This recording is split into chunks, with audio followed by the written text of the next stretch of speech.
Hello everyone and welcome to Mobility Academy. I'm the flexibility guy called Elia, and in this video I want to ask you this question here. Do you know this exercise here?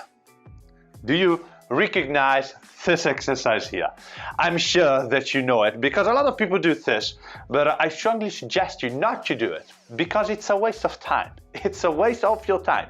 There is another exercise that you may use to increase your legs flexibility, all right? But since we'll be talking about legs flexibility, let me show you my brand new book, Split Sacking, which is the complete playbook to learn the splits and drastically improve your flexibility level. So if you want to improve your flexibility level, then I strongly suggest you buy this book following the link in the description down below.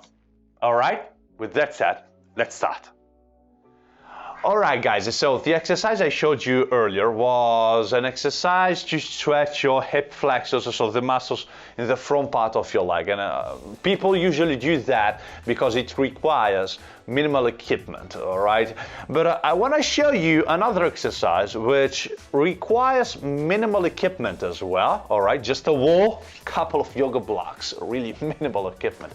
But it's 100 times better than the previous one. Now let me explain to you why, but first I want to show you the exercise. All right, so to do this exercise, it's the quad stretch on the wall. You do want to place the block close to the wall, not against yet, later against. Now start with this distance here. One knee on the block and 1 foot on the wall, like this. All right, now from this position you want to make a lunge with the other leg until you have your front shin bone perpendicular to the floor, like this. And now from here you do want to place a yoga block under the opposite hand, and now you raise your hips and then your trunk towards the wall. Now as you can see, it's really gradual. You can stay here. If you feel the stretch here, perfectly fine just to stay here, or you can bring your body higher and higher. Now if you want to improve the stretch, if you want to stay more relaxed and gain more range of motion, you can apply a Pnf contraction, which is a strategy that helps you get further into the stretch and help you relax better in the stretch. It's really easy to do the Pnf contraction here. You want to push your back foot, so this foot right here, against the wall. So as you are in the stretch, you push and you hold that contraction, all right? So you push and you hold. You stay there, static, all right? You hold this isometric. It's called isometric because you hold the contraction. 10 to 15 seconds, all right? And then after 10 to 15 seconds, you stop, inhale, and on the exhale, you try to get a little deeper into the stretch, which means that you're trying to bring your body closer and closer to the wall. Now, as you can see, I'm pushing on my front knee to raise my body up. Now, once you can bring your body in line with your leg, it's time to move the block closer to the wall.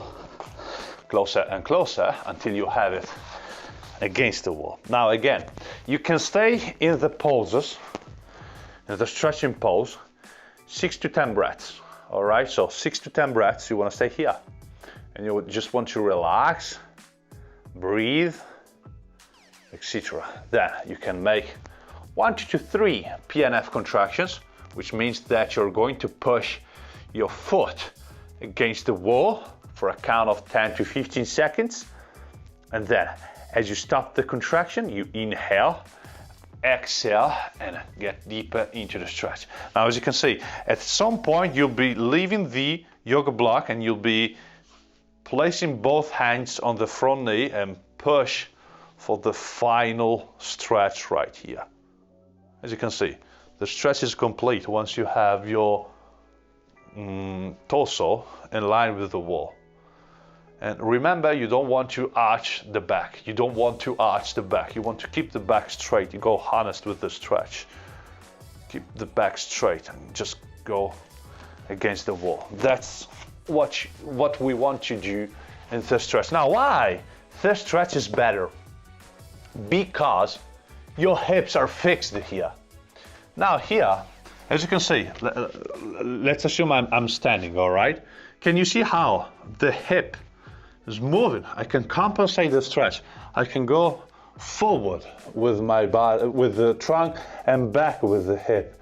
So the strain actually remains the same. The stretch actually remains the same. I can go back and in front of me with the hip, which makes the exercise easier.